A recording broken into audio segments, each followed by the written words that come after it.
আসসালামু আলাইকুম। এ পর্বে আমরা 3.4-এর 6 নম্বর সমস্যার সমাধান দেখব। এখানে দেওয়া আছে a⁴ - 4a + 3।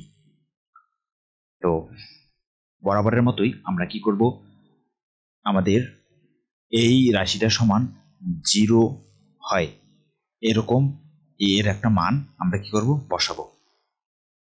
অর্থাৎ এর এমন একটা মান বসাবো যেটা বসালে এই সম্পূর্ণ রাশিটার মান 0 হয়। তো আমরা চিন্তা ভাবনা করে দেখলাম, যদি আমরা এখানে 1 বসাই তাহলে এই সম্পূর্ণ রাশিটার মান 0 হবে। তো আপনারা শুরুতে কি করবেন, এবার চিন্তা করবেন। প্রথমে -1 বসাবেন, তারপরে +1 বসাবেন, তারপরে যদি না হয় তাহলে -2 +2, তারপরে -3, তাহলে +3, এভাবে বসাতে থাকবেন। হ্যাঁ, তাহলে দেখতে পাবেন যে একটা সময় মিলতেছে। তো এখানে আমরা +1 বসাইছি। +1 বসালে এখানে a⁴, তাহলে এর মান 1, তারপরে পাওয়ার 4 -4 এর মান হচ্ছে 4, আর এর মান 1 বসাই +3। তাহলে 1 এর উপরে পাওয়ার 4 মানে হচ্ছে 1, -4 আর 1 গুণ করলে হবে কত, 4 +3। তাহলে এখানে এই 3 আর এই 4 দুটো মিলাইয়া হচ্ছে 4, আর এখানে আছে -4, তাহলে +4 আর -4 কাটা গেলে কত থাকে, 0 হয়। তার মানে কি পাইলাম বলেন তো, এ এর মান 1 বসাইয়া আমরা কি পাইলাম, এই সম্পূর্ণ সমীকরণটা পাইলাম 0, তাই না? তাহলে আমরা এটাকে কিভাবে লিখতে পারি, a +1 টা সমান চিহ্নের ডান দিক থেকে বাম দিকে নিয়ে আসলাম, তাহলে কি হলো, -1 = ডান পাশে 0 হয়ে গেল। তার মানে উৎপাদকটা আমাদের কি দাঁড়ালো, a - 1। তাহলে আমরা বলতে পারি যে অতএব a - 1 f of a এর একটি উৎপাদক। এটা রাশির উৎপাদক হচ্ছে a - 1। ওকে, এখন আমরা কি করব, a - 1টাকে, আচ্ছা এইখানে তো আমাদের বরাবরের মতো এই রাশিটা আমাদের একটু লিখতে হবে। হ্যাঁ, তাহলে ভালো বোঝা যাবে। দেখেন এই ইয়াটা আমরা এখানে লিখলাম a⁴ - 4a + 3। দেখেন আমাদের নিচে কিন্তু লেখা আছে, কিন্তু এই লাইনটা যদি আমরা একটু লিখি তাহলে আরো ভালো বুঝতে পারবো বা বোঝাতে পারবো। হ্যাঁ, এই জন্য আবার নতুন করে লিখতেছি। তো আমাদের কি এখানে 2 নম্বর লাইন নিয়ে আমাদের ফাঁকা থাকবে, আমাদের কাজ শুরু হবে কি, অর্থাৎ এই অঙ্কে আমাদের কি, এটা আশা করি পূর্বের অঙ্কের সিস্টেম জানছেন, আমাদের 2টা লাইন একসাথে লিখতে হবে। তো 2টা লাইন লেখার আগে, তার আগেও আমাদের যে কাজটা করতে হবে সেটা হচ্ছে আমাদের তৃতীয় লাইন আগে লিখতে হবে, তারপরে দ্বিতীয় লাইন লিখতে হবে। প্রচলিত যে আমরা অঙ্ক করছি এর আগে, সেই সব অঙ্কের সিস্টেম থেকে এই অঙ্কের সিস্টেমটা একটু আলাদা। আশা করি আপনারা গত 4-5টা অঙ্কে বুঝতে পেরেছেন। এখন a - 1 এখানে লিখি, উৎপাদক আমরা a - 1 পাইছি না, জি ওই -1 পাইছি, তাহলে এখানে লিখলাম। এখন আমাদের এখানে কি দেওয়া আছে, মূল সমীকরণ আছে a⁴, তাই এখানে আছে আমাদের মাত্র একটা a। তার মানে এখানে আমরা যদি a⁴ বানাতে চাই তাহলে আমাদেরকে যেটা করতে হবে, এখানে এর কিউব দ্বারা গুণ দিতে হবে। দেখেন a³ আর a গুণ করলে কত হবে, a⁴, তাই না, a⁴। তারপরে a³ আর -1 গুণ করলে কি হবে, প্লাস মাইনাসে মাইনাস, a³ আর 1 গুণ করলে হবে a³। এখানে আমাদের a³ পদ আছে নাই, তো যেহেতু a³ পদ নাই তাহলে আমাদের কি করতে হবে, আমাদের এমন একটা সংখ্যা নিতে হবে যেটাতে আমরা এই a³টাকে বাদ দিতে পারি। তো এই জন্য আমরা প্রথমে আবার আমাদের কি করব, উৎপাদকটা লিখে নেব। এবার আমাদের যেহেতু এখানে a³ আমাদের বাদ দিতে হবে, তাই এখানে আমাদের কি ব্যবস্থা নেওয়া দরকার, এখানে -a³ আছে, তার মানে আমরা যদি এখানে এখন +a³ নিয়ে আসি তাহলে এই a³ আমরা বাদ দিতে পারবো। তো +a³ নিয়ে আসার জন্য এখানে আমাদের প্লাস লিখবো প্রথমে, তারপরে এখানে একটা a আছে, আর এখানে যদি আমরা a² নেই তাহলে দুটো গুণ করলে কি হবে, a² আর a, এই দুটো গুণ করলে কি হবে, a³। যেহেতু আমরা সামনে প্লাস নিয়েছি তাহলে +a³। তো এখন দেখেন এই -a³ আর +a³ আমরা কি করতে পারি, কেটে দিতে পারি। ওকে, তারপরে কি আছে, এখানে এই a² আর এই -1 দুটো গুণ করলে কি হবে, প্লাসে মাইনাসে মাইনাস, একটা সামনে প্লাস একটা সামনে মাইনাস, তার মানে সরি এখানে প্লাস হবে না, এখানে আসলে আমাদের মাইনাস হবে। ওকে, এই যে a² সামনে আছে প্লাস আর এই 1 এর সামনে আছে মাইনাস, তাহলে প্লাসে মাইনাসে মাইনাস, a² আর 1 গুণ করলে হবে a², তাই না, জি। এখন দেখেন তো এইখানে আমাদের এ স্কোয়ার পদ আছে মূল সমীকরণে নাই, তো যেহেতু এখানেও আমাদের এ স্কোয়ার পদ নাই, তাহলে এই স্কোয়ারটাকে আমাদের বাদ দিতে হবে। তো বাদ দেওয়ার জন্য আমাদের কি করতে হবে, এখানে মাইনাস এ স্কোয়ার আছে, তাহলে আমাদের প্লাস এ স্কোয়ার নিতে হবে। তো তাই করেন এ মাইনাস 1, তাহলে এখানে প্লাস মাইনাস এ স্কোয়ার আছে, আমাদের নিতে হবে প্লাস এ স্কোয়ার, তাই না?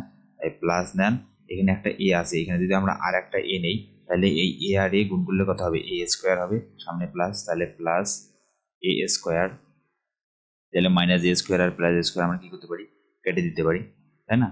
ওকে, তাহলে এখন আমাদের কি থাকতেছে, এখানে এ আর এখানে -1 দুটো গুণ করলে কত হবে, প্লাস মাইনাসে মাইনাস, এ আর 1 গুণ করলে হবে এ। ঠিক আছে, ওকে। এখন আমাদের এইখানে আছে কত দেখেন তো, -4a, তা আমরা পাইলাম শুধু মাইনাস এ, মানে একটা এ পাইলাম, আরও আমাদের -3a দরকার, 3টা এ দরকার, তাই না? তাহলে আমরা কি করতে পারি, এখানে a -1 আমরা উৎপাদকটা লিখে নিলাম, তাহলে 3 দ্বারা গুণ দিই, যেহেতু এখানে -3a দরকার, তাহলে এখানে নেই মাইনাস আর 3 আর a গুণ করলে -3a, এই মাইনাস আর এই মাইনাস, মাইনাসে মাইনাস হচ্ছে প্লাস, 3 আর 1 গুণ করলে হবে 3, এখানে এখানে +3 আছে না, আছে, আর এই মাইনাস এ আর এই -3 এ দুটো মিলে কত হচ্ছে -4, দেখেন এখানে -4 আছে না, আর শেষ শুরুতে আছে কি a⁴, আর এগুলো তো আমরা কি কেটে দিলাম বা কেটে দিতে পারি, তাই না? তার মানে কি দাঁড়াইলো, আমাদের মূল রাশি সব ঠিকঠাক আছে। ওকে, এখন দেখেন এই যে লাইন দুটা আমরা এতক্ষণ যে লিখলাম, সেই এই দুটো লাইন লিখলাম, আমরা এখানে সুন্দরভাবে লিখে রাখছি, বোঝার সুবিধাতে আবার একটু লিখলাম। ওকে, এখন আমরা কি করতে পারি, দেখেন দ্বিতীয় লাইনে এখানে আমাদের এখানে আছে a-1, এখানে a-1, এখানে a-1, এখানে চার জায়গায় a-1, তো সব a-1 কমন না, তাহলে এখানে কি থাকতেছে, এখানে থাকলো a কিউব, এই যে a কিউব, এখানে আছে a স্কোয়ার, এখানে a স্কোয়ার, তারপর এখানে আছে a, তারপর এখানে আছে -3, ঠিক আছে? তো আশা করি বুঝতে পেরেছেন। এখন কি করব, a-1, ঠিক আছে সবকিছুই। এখন আমরা যে কাজটা করছি সেটা হচ্ছে যে a cube minus a square plus 2a square, মানে এখানে ছিল আমাদের প্লাস a স্কোয়ার, ঠিক আছে? তো প্রথমে আমরা এর সামনে দিছি -a স্কোয়ার, সামনে -a স্কোয়ার দিয়ে আবার দিছি +2a স্কোয়ার, অর্থাৎ দুইটা a স্কোয়ার থেকে যদি আবার একটা a স্কোয়ার আমরা বাদ দিই তাহলে ফলাফল কি দেয়, +a স্কোয়ারে থাকে, ঠিক আছে? এই জিনিসটাকে একটু আমরা ঘুরে পাশে এইভাবে লিখছি, ঠিক আছে? আবার এখানে +a আছে, তো আমরা প্রথমে কি করছি, -2a নিছি, তো -2a থেকেই এখন যদি আমরা তারপরে কি লিখছি +3a, তাহলে 3a থেকে 2a বাদ দেন, তাহলে কত থাকবে, 3টা a থেকে যদি 2টা a বিয়োগ করে দেন তাহলে আর থাকতেছে একটা a, তাই না? এই যে a, আর এখানে যেহেতু 2 আর 3 এর মধ্যে বড় কে 3 এর সামনে চিহ্নটা কি আছে, প্লাস, তাহলে এখানে প্লাস, তাহলে প্লাস a, তার মানে এটা বুঝতে, মানে আমাদের মূল রাশিটা কি ঠিক আছে, মূল রাশিকে ঠিক রেখে আমরা এই সরাসরি এখানে a দেওয়া আছে, এই এটা না লিখে আমরা একটু পেছে লিখলাম, এটা লিখলাম এই কারণে যে আমরা এটা একটু করে সূত্রে ফেলাই দেবো বা কমন নিব ওখান থেকে। তারপরে এখানে আছে -3, এখানে -3, উৎপাদকে বিশ্লেষণ করার জন্য আমরা এই কাজটা করলাম। তো এরপর দেখেন কি করলাম, এখানে প্রথম দুইটা, আচ্ছা আমাদের এইগুলো একটু এলোমেলো আসতেছে, আমরা একটু মুছে নিই। তো কি করলাম, প্রথম কাজ, এখানে a cube minus a square, এই দুটো থেকে আমরা a স্কোয়ার কমন নিলাম, তো a কিউব থেকে যদি a স্কোয়ার বের করে নেই তাহলে আর কি থাকতেছে, শুধু a থাকতেছে না, এই যে a, তারপরে এখানে মাইনাস চিহ্ন আছে, মাইনাস a স্কোয়ার সামনে বের করে নিয়েছে, তাহলে এখানে আর কি থাকবে, পড়ে 1 পড়ে থাকবে, কোনো কিছু না থাকবে সেখানে কি হবে, 1 থাকবে। ওকে, তারপরে এখানে প্লাস ছিল, প্লাস দিলাম, এখানে আমরা এই দুইটা থেকে এবার কি বের করে নিলাম, 2a বের করে নিলাম, তো 2a বের করে নিলে এখানে 2a স্কোয়ার থেকে যদি আমরা 2a বের করে নিই তাহলে আমাদের থাকতেছে আর একটা a, মাইনাস 2 এর সামনে আমরা পুরোটাই বের করে নিয়েছি, তাহলে এই জায়গায় আপনাদের পড়ে থাকতেছে কি 1। ওকে, প্লাস এখানে 3a -3, এই দুটো থেকে আমরা 3টা বের করে নিলাম, তাহলে আমাদের থাকতেছে a -1।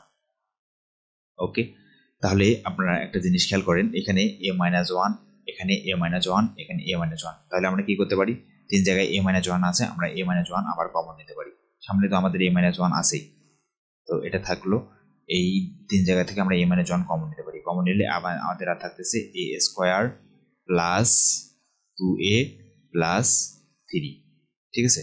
তাহলে a square plus 2a plus 3, তাহলে দেখেন এখানে a মাইনাস 1, এখানে a মাইনাস 1, দুটিকে আমরা কি লিখতে পারি, a মাইনাস 1 অল স্কোয়ার।